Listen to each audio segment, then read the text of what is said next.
Señor, mis hermanos, que nos lo dice claramente. Recordemos que los sacerdotes tenían que alarmar a las personas, sobre todo con la llegada cercana de los juicios divinos.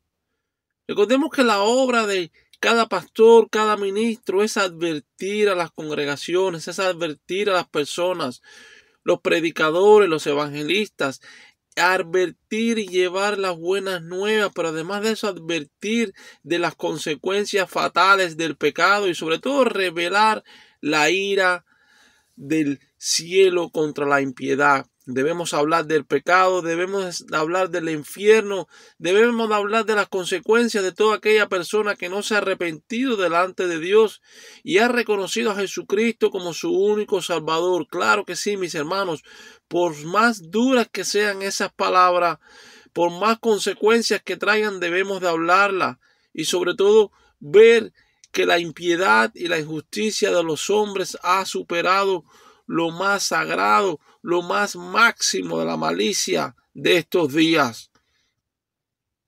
Podemos ver claramente que si se advierte de los juicios temporales con voz de alarma, vemos cuando hay guerras, cuando hay problemas, cuando hay huracanes, y se advierten de esas cosas a las naciones, a las ciudades, sobre todo, cuánto más se debe advertir a los pecadores que busquen liberación de la ira venidera, de aquel juicio que cada uno vamos a tener. Por tanto, nuestros asuntos en la tierra debe ser especialmente asegurar un interés en nuestro Señor Jesucristo en todo momento, y procuremos ser sobre todo separados de los objetos que pronto serán arrancados de todo lo que ahora hacen ídolos en algunas personas, mis hermanos. Y me dirás, pero Michelle, ¿y este versículo a qué viene? ¿A qué viene este tema? Joel capítulo 2, versículo 12, versículo 13. Y vemos claramente lo que dice el Señor. Debe haber expresiones externas de dolor y de vergüenza, ayuno, llanto y duelo. Las lágrimas, sobre todo por el trastorno, deben volverse lágrimas por el pecado, por lo que causó el pecado en cada uno de nosotros. Pero vemos que aquí lo dice, romperse las vestiduras será en vano, salvo que nuestros corazones hayan sido desgarrados por la humillación. Y eso es lo que hace el Evangelio, hablar directamente a nuestros corazones, la palabra del Señor, apuntarnos a nosotros como pecadores y darnos la buena nueva que Jesucristo ha sido llevado a la cruz por cada uno de nosotros, que nos arrepentimos y lo reconocemos como nuestro único Salvador por la fe que ponemos en Él.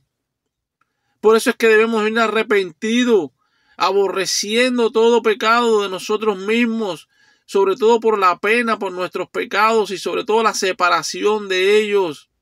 Es incuestionable, mis hermanos, es que si nos arrepentimos verdaderamente de nuestros pecados, sabemos que Dios los perdona.